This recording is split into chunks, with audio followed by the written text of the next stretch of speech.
오늘 하나님께서 우리에게 주신 말씀 열왕기하 4장 1절에서 7절 말씀입니다.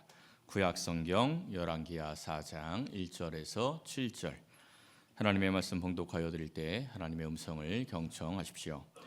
선지자의 제자들의 아내 중에 한 여인이 엘리사에게 부르짖어 이르되 당신의 종 나의 남편이 이미 죽었는데 당신의 종이 여호와를 경외한 줄은 당신이 아시는 바니이다.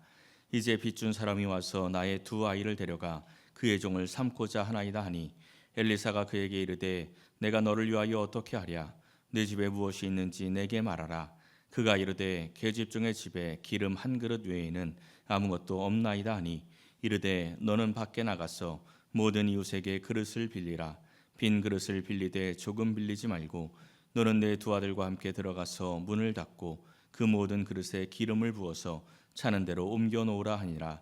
여인이 물러가서 그의 두 아들과 함께 문을 닫은 후에 그들은 그릇을 그에게로 가져오고 그는 부었더니 그릇에 다 찬지라. 여인이 아들에게 이르되 또 그릇을 내게로 가져오라 하니 아들이 이르되 다른 그릇이 없나이다 하니 기름이 곧 그쳤더라. 그 여인이 하나님의 사람에게 나아가서 말하니 그가 이르되 너는 가서 기름을 팔아 빚을 갚고 남은 것으로 너와 네 두 아들이 생활하라 하였더라. 아멘. 한 우화집에 나온 이야기입니다. 거미의 귀가 다리에 달려 있다 이렇게 믿는 한 소년이 있었는데요. 주변에 있는 사람들이 아니야 다리에 귀가 달린 게 아니야 이렇게 막 이야기를 하는데 이 소년이 믿지를 않습니다. 아니다, 거미의 귀는 다리에 달려 있다 이렇게 우기다가 어느 날 사람들을 불러 모아서 거미의 귀가 다리에 있는 것을 내가 증명하겠다 이렇게 이야기를 합니다. 그래서 사람들을 불러 모아놓고 책상 위에다가 거미 한 마리를 딱 올려놓고는 뛰어! 이러고 소리를 지릅니다. 그러니까 거미가 깜짝 놀라서 막 이리저리 뛰는 거예요. 요 실험을 몇 번 합니다. 몇 번 하더니 이 아이가 이제 거미를 딱 잡아서 다리를 다 떼냅니다. 그리고 책상 위에 올려놓고 뛰어! 이랬는데 거미가 어떻게 할까요? 꼼짝 못하고 있죠. 그러니까 이 모습을 보고 소년이 이렇게 이야기를 합니다. 거보십시오. 다리 위에 귀가 달려있는 게 맞지요? 내가 뛰어 해도 얘가 꼼짝 안 하는 거는 귀가 없어져서 못 들었기 때문입니다. 이렇게 이야기했다는 겁니다. 이 소년의 실험이 맞습니까? 틀립니까? 예, 틀리죠. 이거를 맞나? 이러시면 큰일 납니다. 예, 이 실험은 틀린 겁니다. 이 거미가 왜 꼼짝하지 못했습니까? 거미의 귀가 다리에 달려있는 것이 아니고 다리가 없으니까 들어도 못 뛰게 되는 것입니다. 그런데 이 소년은 자의대로 다리에 귀가 달려 있는데 그 다리를 없앴기 때문에 못 들어서 못 뛴다 이렇게 해석을 한 것이지요. 이게 굉장히 극단적인 이야기라 우리가 이 이야기를 들으면서 소년이 어리석다, 이 소년이 잘못 생각하고 있다 금방 캐치를 해내는데 우리가 일상의 삶 가운데 어려운 문제들을 만날 때 마치 이 소년처럼 전혀 엉뚱하게 해석할 때가 참 많이 있다라는 것입니다. 성도는 이 세상을 살아갈 때 이 땅에 있는 것에 묶여서 염려와 근심으로 살아가는 존재가 아니라 높이 솟아올라서 하늘나라를 누리면서 하나님이 주시는 평안과 기쁨을 누리며 살아가야 하는 존재입니다. 그런데 우리가 이 세상을 살 때 그렇게 살아갑니까? 그렇게 살아갈 때는 별로 없고 오히려 이 세상에 묶여서 염려와 근심으로 살아갈 때가 훨씬 더 많습니다. 그러면 이 염려와 근심 가운데 살아갈 때 어떤 생각을 하게 됩니까? 내 인생에 꼭 필요한 돈이 없어서, 내 인생에 필요한 이 인맥이 없어서, 내 인생에 필요한 건강이 없어서 내가 이렇게 행복하지 않구나 이렇게 해석할 때가 참 많이 있다는 것이죠. 우리가 참된 평안을 누리지 못하고 하늘을 누리지 못하는 것은 부족함이 있기 때문은 맞습니다. 그런데 무엇이 부족한지를 바르게 알아야 이 문제가 해결이 되는 겁니다. 다리가 없어서 못 뛰는데 귀가 없다고 해석을 해봐야 이 문제가 해결이 되지 않는다는 거죠. 사랑하는 성도 여러분, 오늘 이 말씀을 함께 상고하면서 개인의 삶의 부흥을 위해서 무엇이 필요한지를 깨닫고 성령의 도우심으로 부흥하는 인생이 되어서 참된 평안과 기쁨 안으로 들어오시기를 예수님의 이름으로 간절히 축원합니다. 첫째는 하나님을 찾는 인생이 되어야 합니다. 오늘 이 본문의 시대적인 배경이 엘리사 선지자가 활동하던 때입니다. 엘리사의 스승이 누구죠? 엘리야, 그죠? 엘리야가 엘리사의 스승입니다. 그러니까 엘리야 시대 바로 뒤에 이 엘리사 시대인데, 엘리야의 시대와 엘리사의 시대는 분위기가 굉장히 다릅니다. 엘리야는 많은 박해 속에서 아주 외롭게 투쟁을 했지요. 그래서 이 갈멜산에서 크게 승리한 후에 다음 날 이세벨이 엘리야를 죽이겠다고 하니까 엘리야가 도망쳐서 하나님께 뭐라고 한탄을 해요? 나만 남았습니다. 나만 남았으니 죽여달라. 막 이렇게 요청을 하죠. 물론 하나님께서 남겨둔 7천 명의 사람이 있었지만 드러나지 않는 거예요.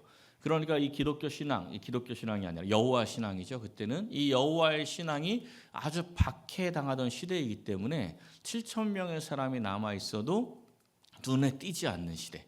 이 엘리야가 아주 외롭고 힘들게 투쟁하던 그러한 시대였죠. 근데 엘리사의 시대는 아합은 죽었습니다. 아합은 죽었고 이세벨은 여전히 살아있기는 하지만 이 엘리야 시대의 많은 기적들로 인해서 이스라엘 백성들의 신앙이 조금씩 회복되던 때입니다. 그래서 이제 하나님의 선지자들이 공개적으로 활동하기 시작을 했어요. 그리고 엘리사도 이제 선지자 학교를 세웁니다. 요즘으로 말하면 신학교를 세웠어요. 이 선지자 학교에서 벌어진 일이 바로 오늘 본문의 사건입니다. 1절 말씀을 보면요, 선지자의 제자 중 하나가 찾아오는데, 이 제자의 아내가 찾아오는데요, 선지자의 제자, 요즘으로 하면 이제 신학생입니다. 이 신학생들이 경제 활동을 잘 못하니까 좀 어렵지요. 근데 어느 날 갑자기 선지자의 제자, 이 신학생 하나가 죽었습니다. 근데 빚이 많은 거예요. 이 선지자 학교를 다니다가 그랬는지 그 전부터 있었는지 빚이 많았어요. 근데 이 선지자의 아내가 남편이 갑자기 죽은 것도 큰 충격인데 빚이 많다 보니까 자기의 두 아들이 노예로 팔려가는 그러한 상황이 된 겁니다. 도저히 이 여인으로서는 감당할 수 없는 문제를 만난 거죠. 이 시대에는 여자가 혼자 무엇인가 경제적인 활동을 할 수 있는 시대가 아니에요. 아무것도 할 수가 없는 시대입니다. 도저히 할 수 없는, 감당할 수 없는 이 어려움을 만난 상황이 된 것입니다. 우리가 이 세상을 살다 보면요, 아무 문제 없이 살 수는 없습니다. 언젠가는 어떠한 어려움들, 다양한 어려움들을 만난다는 것이요. 근데 그러한 문제들을 만날 때 중요한 것은 그 문제에 대해서 내가 어떻게 반응하느냐, 내가 어떻게 해결하느냐가 중요합니다. 어떤 사람은 문제만 만나면 회피하는 사람이 있습니다. 그냥 도망쳐 버리는 거예요. 문제에서 숨어 버리는 사람이 있습니다. 또 어떤 사람은 어떤 누구에게도 도움을 요청하지 않고 자기 혼자 해결하겠다고 끙끙대다가 지쳐서 쓰러지는 사람들도 있습니다. 우리 성도가 어려움을 만날 때 가장 좋은 해결 방법이 뭐죠? 누구를 찾는 겁니까? 그렇죠. 하나님을 찾는 겁니다. 알기는 참 잘 알죠. 그렇죠? 성도가 어려움을 만나면 하나님을 찾는 게 가장 중요합니다. 이 여인이 감당할 수 없는 어려움을 만났을 때 이 슬픔과 원망에 사로잡혀 있거나 삶을 포기하려고 하거나 그러지 않았습니다. 가장 먼저 엘리사를 찾아왔어요. 이 구약시대 선지자는 하나님의 대리자죠. 엘리사에게 찾아와서 부르짖었다라는 이야기는 요즘 우리에게 치면 하나님을 찾아와서 하나님께 부르짖었다라는 것입니다. 그러니까 이 여인은 모든 문제의 해답이 하나님께 있음을 알았습니다. 그래서 엘리사에게 찾아온 것이죠. 이것이 문제 해결의 가장 중요한 태도입니다. 이 남유다의 역사를 보면요, 이 솔로몬이 죽고 나서 나라가 갈려요. 북이스라엘과 남유다로 갈리는데 이 남유다의 왕이 르호보암, 아비야, 아사 이렇게 거쳐갑니다. 이 르호보암과 아비야는 굉장히 악한 왕이었고 아사라는 왕이 이 선한 왕이었어요. 역대하 13장에 보면 이런 말씀이 나옵니다. 아사가 하나님 보시기에 선과 정의를 행합니다. 그가 했던 일이 이방 제단과 산당을 없애고 주상을 깨뜨리고 아사라 상을 찍죠. 유다 백성들에게 명해서 여호와를 찾게 하고 율법과 명령을 행하게 하고 모든 성읍에서 산당과 태양상을 없앱니다. 이 짧은 구절이긴 한데 남유다와 북이스라엘 역사 전체를 통틀어서 이렇게 종교개혁을 일으킨 왕은 히스기야 왕하고 아사 왕 딱 둘밖에 없습니다. 굉장히 선한 일을 했는데 아직도 이스라엘 백성들은 악에서 벗어나지 못합니다. 그래서 나라가 어려움에 처해요. 구스가 100만 대군을 이끌고 나라를 공격해 온 겁니다. 당시에 남유다의 군사력이 50만이었어요. 2배죠. 그러니까 남유다가 이 도저히 이길 수 없는, 감당할 수 없는 어려움을 만난 겁니다. 대부분 이렇게 어려움이 찾아오면 남유다 북이스라엘 왕들은 주로 애굽을 찾아갑니다. 강대국을 찾아가서 우리를 살려주세요 하고 주변 나라들을 찾아가요. 그런데 이 아사 왕은 가장 먼저 하나님을 찾습니다. 하나님께 기도했어요. 하나님을 찾으니까 하나님이 바로 응답하셔서 이 전쟁에서 대승리를 하게 하십니다.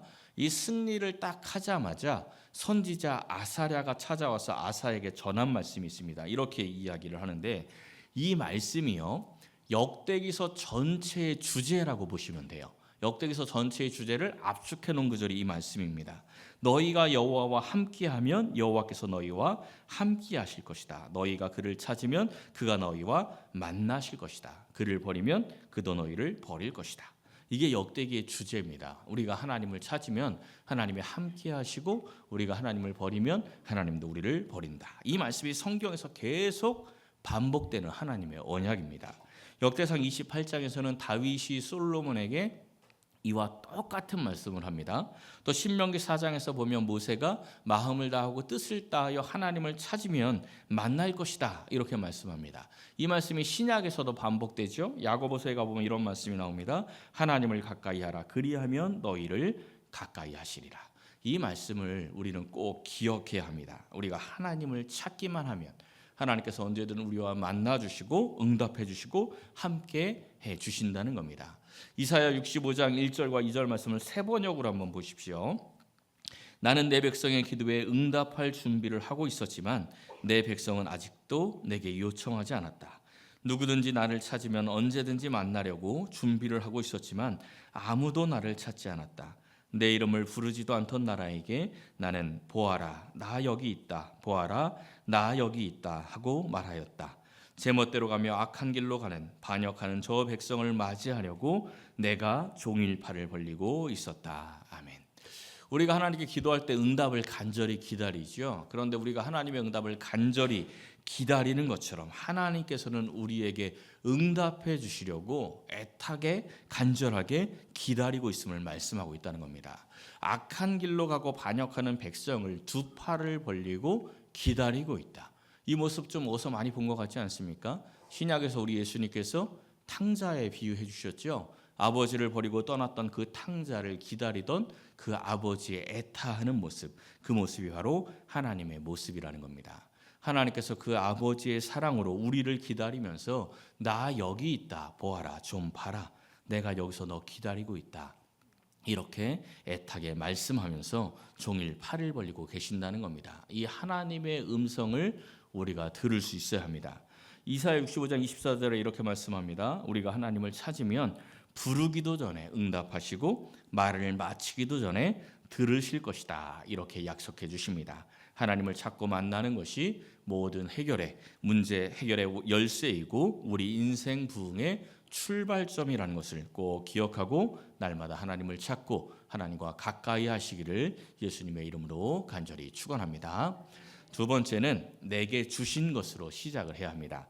본문 2절 말씀을 보면요. 엘리사가 내가 너를 위하여 어떻게 하랴 하고는 너 집에 무엇이 있느냐 이렇게 묻습니다. 그랬더니 이 여인이 집에 기름 한 그릇 외에는 아무것도 없습니다. 이렇게 대답을 합니다. 열왕기상 17장에 보면 그 엘리야가 사르밧 과부에게 찾아가는 장면이 있죠. 엘리야가 사르밧 과부에게 찾아갔을 때 사르밧 과부가 살기가 너무 어려워서 더 이상 살 수가 없어서 마지막 떡 하나 구워 먹고 죽으려고 마지막 그 식사를 준비하고 있었습니다. 그때 이 사르밧 과부가 가지고 있었던 것이 통에 가루 한 움큼하고 병에 기름 조금이었어요. 근데 사르밧 과부가 가지고 있었던 그 기름 그릇을 이야기하는 그 히브리어 원어를 보면 항아리입니다. 항아리. 항아리가 작든 크든 항아리예요. 근데 여기서 지금 이 여인이 가지고 있었던 기름 한 그릇은 작은 병의 원어를 보면 그릇 사이즈가 달라요. 그리고 사르밧 과부는 기름 이 가루도 한 움큼 갖고 있었고 항아리에 기름을 조금 가지고 있었는데 지금 이 여인은 작은 병에 기름 그냥 조금 남은 거 가지고 있는 겁니다. 그러니까 사르밧 과부보다 더 어려움에 처해 있는 여인이 바로 이 여인이라는 거죠. 그리고 이러한 상황 속에서 그 작은 병에 들어있는 기름 한 그릇이 문제 해결에 도움이 될까요? 안 될까요? 아무 도움이 안 됩니다. 그게 무슨 도움이 되겠습니까? 그런데 하나님께서 바로 그것에서 부흥의 역사를 시작하신다는 겁니다. 이스라엘 백성들이 애굽에서 고통당할 때 부르짖습니다. 그 부르짖음을 듣고 하나님께서 모세를 택하십니다. 모세에게 너 가서 내 백성 이스라엘을 건져와라 이렇게 명령을 하시는데 모세가 거절을 해요. 내가 어떻게 합니까? 거절을 해요. 내가 누구에게 바로에게 가고 내가 누구이기에 이스라엘을 애굽에서 출애굽시킬 수 있겠습니까? 하나님께서 야 내가 다 해. 너는 그냥 가기만 하면 돼. 이렇게 계속 말씀을 하시는데도 모세가 거절을 하죠. 그 장면을 한번 보십시오. 나중에는 이렇게 이야기하는 거예요. 그러나 그들이 나를 믿지 아니하며 내 말을 듣지 않을 것입니다. 하나님이 내게 나타났다고 그들이 믿지 않을 겁니다. 이렇게 말할 것입니다. 이렇게 대답을 하는 거예요. 그때 하나님께서 뭐라고 말씀하십니까? 내 손에 있는 것이 무엇이냐? 오늘 본문하고 좀 비슷하죠? 내 집에 있는 것이 무엇이냐? 내 손에 있는 것이 무엇이냐? 그때 모세가 지팡이입니다. 대답을 했더니 이어지는 말씀에서 하나님께서 그것을 땅에 던져봐라 해서 그것을 땅에 던졌더니 뭐가 됩니까? 뱀이 되었어요. 그래서 모세가 무서워서 피했더니 야 꼬리 잡아 해서 순종해서 그 꼬리를 탁 잡았더니 다시 지팡이가 됩니다. 이 지팡이가 어떻게 쓰임받죠? 모세를 통해서 모세가 든 이 지팡이를 통해서 홍해 바다가 갈라집니다. 광야길을 걸을 때 목이 마를 때 반석을 치니 그 반석에서 물이 쏟아져 나옵니다. 여호수아가 아말렉과 전쟁을 치를 때 누가 기도해서 이겼죠? 모세가 기도해서 이겼죠. 그 모세가 기도하던 그 고지, 영적 고지, 그 산에 올라갈 때 모세의 손에 들려있던 것이 바로 이 지팡이입니다. 지팡이를 들고 산에 올라 기도했다는 말씀이 성경에 기록이 되어 있지요. 하나님께서 이 모세를 통해서 이스라엘 백성들을 회복시키기 위해서 모세에게 무엇인가 큰 거 요구하지 않았습니다. 모세야, 너 애굽과 싸울 군사들이 있느냐? 모세야, 너 용병들 살 돈이 있느냐? 모세야, 너 전쟁할 수 있는 칼이 있느냐? 이렇게 묻지 않으시고 내 손에 든 것이 무엇이냐? 이렇게 물으셨습니다. 모세가 들고 있었던 그 지팡이는요, 아무것도 할 수 없어서 도망쳐서 광야에서 내 것도 아닌 장인의 양을 치기 위해서 사용했던 그 지팡이입니다. 그런데 하나님께서는 그 지팡이 하나면 충분하다라고 말씀해 주시는 겁니다. 모세가 순종할 때 양을 치던 그 지팡이가 이스라엘 백성들을 이끌어내고 사명을 감당케 하는 능력의 지팡이로 변화가 되는 것입니다. 우리의 인생이 회복이 되고요. 우리의 인생이 부흥하기 위해서 무엇인가 큰 게 필요한 게 아닙니다. 하나님께서 이미 우리에게 주신 은사, 하나님께서 이미 우리에게 주신 소유로 충분합니다. 세상적으로 볼 때 기름 한 그릇이 무슨 필요가 있겠습니까? 지팡이 하나가 무슨 필요가 있겠습니까? 그런데 우리가 하나님을 찾고 만나면 그것이 트리거가 되어서 가장 큰 놀라운 아주 강력한 역사를 일으키게 되는 것입니다. 내게 주어진 것이 무엇이 있는지 살펴보시기를 바랍니다. 우리는 기름 한 그릇 또 지팡이 하나보다 더 많은 것들 가지고 있습니다. 어떤 사람은 물질이 있고 어떤 사람은 건강이 있고 또 어떤 사람들은 관계가 있습니다. 또 우리 모두가 다 동일하게 가지고 있는 게 있지요. 시간을 가지고 있습니다. 허투루 여기지 마시길 바랍니다. 2025년 우리가 송구영신 예배 드리고 벌써 3주가 지났습니다. 여러분 그 3주의 시간을 어떻게 보내셨습니까? 그냥 가고 가는 날들 그냥 똑같이 보내셨습니까? 2025년 이 한 해는 하나님께서 우리에게 주신 기름 한 그릇이고 또한 하나님께서 우리에게 주신 지팡이입니다. 이 한 해를 세상에 내던지지 마시기 바랍니다. 모세가 지팡이를 던질 때 뱀이 되었습니다. 우리에게 주어져 있는 시간들이나 여러 가지 은사들, 소유들을 세상에 내던지면 뱀이 되어버립니다. 오히려 나를 무너뜨리는 것이 된다는 것을 기억하시길 바랍니다. 사랑하는 성도 여러분, 성령의 도우심으로 하나님을 찾고 만나서 내게 주어진 은사와 소유들 또 2025년이라는 이 시간이 홍해를 가르고 광야에서 샘을 내고 전쟁을 승리케 하는 부흥의 능력이 되는 것을 날마다 목도하시기를 예수님의 이름으로 간절히 축원합니다. 마지막 세 번째는 믿음으로 순종해야 합니다. 3절과 4절을 보시면 기름 한 그릇뿐이다라는 이 말을 들은 엘리사가요, 여인에게 밖에 나가서 모든 이웃에게 빈 그릇을 빌려와라. 그리고 두 아들과 함께 문을 닫고 모든 그릇에 기름을 붓고 차는 대로 옮겨 놓으라. 이렇게 말을 합니다. 지금 이 여인이 가지고 있는 게 뭐라고요? 기름 한 그릇. 그 기름 한 그릇을 다른 빈 그릇으로 옮겨 담으라는 거예요. 이것을 위해서 그릇들을 빌려오래요. 조금 빌리지 말고 많이 빌려오라고 이야기합니다. 여기서 이 여인이 그릇을 많이 빌리기 위해서 필요한 게 뭘까요? 믿음이 필요합니다.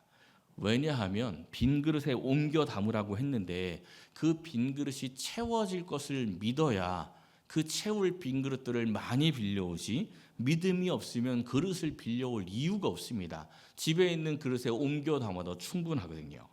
이 여인이 순종을 합니다. 5절부터에 보면 순종해서 그릇을 빌려오고 엘리사의 명대로 행했더니 빌려온 그릇이 다 찹니다. 이 빌려온 그릇이 다 채워지니까 그제서야 기름이 그치죠. 믿음으로 순종한 만큼 채워지는 겁니다. 이 말씀들을 보면서요, 그릇 많이 빌려올 걸 이러면서 후회하라는 이야기 아닙니다. 이 여인은 많이 빌려왔어요. 얼마나 많이 빌려왔냐면 그거 팔아서 빚 다 갚고 두 아들과 함께 생활할 정도로 많이 빌려왔습니다. 믿음으로 순종한 만큼 채워진 거지요. 훗날 이 엘리사가 죽을 때요, 북이스라엘 왕 요아스가 굉장히 슬퍼해요. 찾아와서 슬퍼합니다. 그때 엘리사가 자기는 이제 세상을 떠나니 이 요아스가 믿음으로 살기를 바라는 마음에 축복을 해주는데 활과 화살을 취해서 이제 쏘라고 이야기를 합니다. 동쪽 창으로 쏴라 하고 이제 활을 쏘게 해요. 열왕기하 13장 17절에 보면 이런 말씀이 나와요. 활을 딱 쏘고 나니까 엘리사가 이렇게 이야기를 하는 겁니다. 이 화살이 여호와를 위한 구원의 화살, 곧 아람에 대한 구원의 화살입니다. 이 화살로 이제 왕이 아람 사람을 멸절하도록 아벡에서 칠 것입니다. 이렇게 이야기를 하고 이 화살을 다시 잡아서 이제 땅을 치라고 이야기를 합니다. 그랬더니 요아스가 이 화살을 다시 잡아서 땅을 치는데 그냥 3번 툭툭툭 치고 말았어요. 그랬더니 엘리사가 굉장히 화를 내면서 책망을 합니다. 이렇게 책망하죠. 대여섯 번을 칠 것이니, 하나님의 사람이 노하여 이르되 왕이 대여섯 번을 칠 것이니. 굉장히 이상하죠. 엘리사가 한 대여섯 번 치세요 말한 것도 아니고 화살 들고 땅 치세요 이래서 그냥 3번 쳤는데 이게 화낼 일은 아니지 않습니까? 근데 막 화를 내면서 왜 그것밖에 안 쳤냐 이렇게 화를 내는 겁니다. 이런 말씀을 보면서요, 야 이게 3번 기도하면 안 돼, 6번 기도해야 돼 막 이러면서 횟수를 강조하는 사람들이 있는데 그건 잘못된 생각입니다. 여기서 횟수가 중요한 게 아니고 이것을 치는 요아스의 중심이 중요한 겁니다. 지금 엘리사가 뭐라고 이야기했냐면 이 화살이 여호와의 구원의 화살입니다. 이 화살이 아람을 치는 화살이 될 것입니다. 이 화살로 땅을 치십시오. 이렇게 이야기했으니 연결해 생각해 보면 이 치는 행위가 이제 하나님께서 아람을 치는 그것을 상징적으로 보여주는 행위가 되는 거죠. 근데 요아스의 마음 안에 그게 믿음이 없는 거예요. 이 화살로 땅을 치는 게 무슨 의미가 있나 해서 그냥 3번 대충 치고 만 것이죠. 만약에 엘리사의 이 말씀을 그대로 믿었다면 화살이 부러지도록 쳤을 겁니다. 근데 그 믿음이 없으니까 3번 치고 만 거예요. 만약에 이 요아스가 오늘 본문에 나오는 이 여인이었다면 가서 이웃에게 그릇을 빌려오세요. 그리고 그 그릇에 기름을 옮겨 담으세요 했을 때 요아스가 이 여인이었다면 나가서 그릇 그냥 형식적으로 2-3개 빌려오고 마는 겁니다. 이웃에게 빌려오라고 했는데 이게 무슨 의미가 있나 해서 그냥 2-3개 빌려오고 마는 거죠. 다시 한번 생각해 보십시오. 그릇을 빌리되 조금 빌리지 말라. 이 말씀의 의미가 뭡니까? 너 믿음으로 준비한 만큼 하나님이 채워줄 거야. 이런 말씀입니다. 시편 81편에 있는 말씀을 보십시오. 내 입을 크게 열라. 내가 채우리라. 이 말씀 잘 아시죠? 우리가 좋아하는 말씀입니다. 근데 채우리라 여기까지만 읽어요. 뒤에 무슨 말이 있습니까? 하였으나 이스라엘 백성들이 하나님의 말씀을 듣고 믿지 않았습니다. 하나님이 항상 우리에게 내 입을 크게 열라 내가 채우리라 말씀을 하시는데 우리가 여기까지만 읽고 자꾸 뒤에 하였으나 이렇게 넘어갈 때가 너무나 많다는 것입니다. 지금 우리에게 구원의 화살이 무엇입니까? 우리가 영적 전쟁을 할 때 필요한 무기가 뭐예요? 말씀과 기도지요. 말씀과 기도로 싸운다는 것 우리가 너무나 잘 알고 있습니다. 그런데 하였으나 이렇게 됩니다. 그냥 몇 번 기도하다가 내 뜻대로 안 되면 그냥 실망합니다. 그리고 문제를 놓고 기도할 때 이렇게 기도하는 게 무슨 의미가 있나 싶어서 그냥 기도하기를 관둘 때가 많습니다. 요아스의 모습일 때가 많다는 것이죠. 기름을 붓기 전에 빈 그릇을 빌려오는 행위는 어떻게 보면 부끄러운 행위일 수도 있고요. 굉장히 헛된 것을 하는 일처럼 보일 수도 있습니다. 그런데 믿음으로 그렇게 하는 것이죠. 성경에서 기름은 일반적으로 성령을 상징합니다. 거의 대부분이 성령을 뜻해요. 그럼 오늘 이 사건을 비유적으로 생각해 보십시오.